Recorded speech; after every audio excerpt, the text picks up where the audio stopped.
Hi friends, welcome to Tanjai Tasty Samayal. இன்னைக்கு நம்ம பார்க்க போற ரெசிபி வடை குழம்பு. இத எப்படி செய்யறதுன்னு பாப்போம். தேவையான ingredients 10 மசால் வடை. இது எப்படி செய்யறதுன்னு நான் descriptionல லிங்க் கொடுத்திருக்கேன். அத பார்த்து பண்ணுங்க.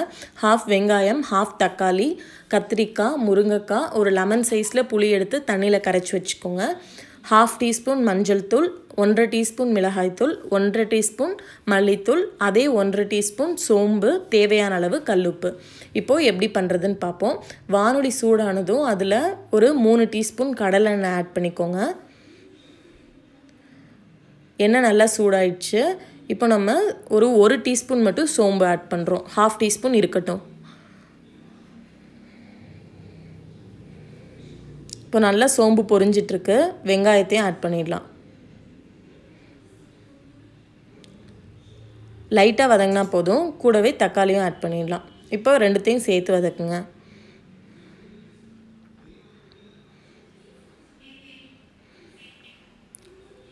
அது கூடவே நம்ம கறிவேப்பிலையும் ஆட் பண்ண போறோம். இது வந்து ஃப்ளேவர் நல்லா இருக்கும். நெக்ஸ்ட் வந்து நம்ம புளி கரைச்சு வச்சிருக்கோம்ல அந்த தண்ணி அதையும் ஆட் பண்ணிடலாம்.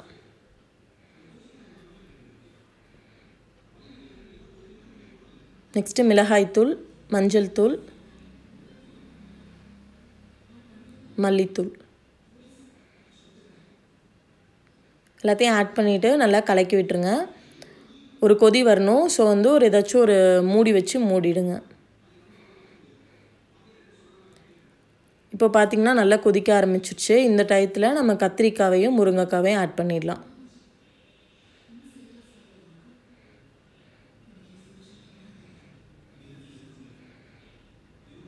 இது நல்லா வேகட்டும்.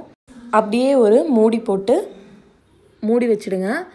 நெக்ஸ்ட் வந்து நம்ம தேங்காவும் சோம்பும் அந்த half டீஸ்பூன் சோம்பு இருக்குல்ல அதையும் சேர்த்து அரைச்சுக்க போறோம். அந்த மிக்சரை ஆட் பண்ணியாச்சு. இப்போ வந்து ஒரு 50% வந்து இந்த காய்கறிலாம் வெந்திருக்கு. இது கூடவே இந்த ரெசிபிக்கு தேவையான கல்லுப்பும் ஆட் பண்ணியாச்சு. இப்போ ஒரு 3 மினிட்ஸ் வந்து இது நல்லா வேகணும். அந்த முருங்கைக்காய் நல்லா வேகணும். அப்படியே இருக்கட்டும். இப்போ இந்த முருங்கைக்காவை எடுத்து பிரஸ் பண்ணி பாருங்க 3 மினிட்ஸ்க்கு அப்புறம் நல்லா வந்து அமுங்குனிச்சு வெந்த மாதிரி இருந்ததுன்னா அதுக்கப்புறம் நீங்க வந்து வடையை ஆட் பண்ணலாம் ஒண்ணா.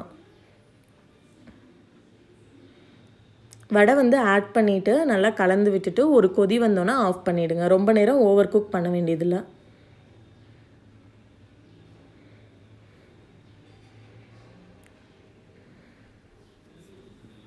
இப்போ நல்லா கொதி வந்துருச்சு. கேஸ் ஆஃப் பண்ணிடலாம். சுவையான வடை குழம்பு ரெடி ஆயிடுச்சு. கண்டிப்பாக எல்லாரும் வீட்டில் ட்ரை பண்ணி பாருங்கள். எப்படி இருந்துச்சுன்னு எனக்கு ஃபீட்பேக் சொல்லுங்கள். மறக்காமல் நம்ம சேனலுக்கு சப்ஸ்கிரைப் பண்ணுங்கள். பக்கத்தில் உள்ள பெல் சிம்பிளையும் மறக்காமல் கிளிக் பண்ணிவிடுங்க. நெக்ஸ்ட் வீடியோவில் பார்ப்போம். தேங்க்ஸ் ஃபார் வாட்சிங். பாய்.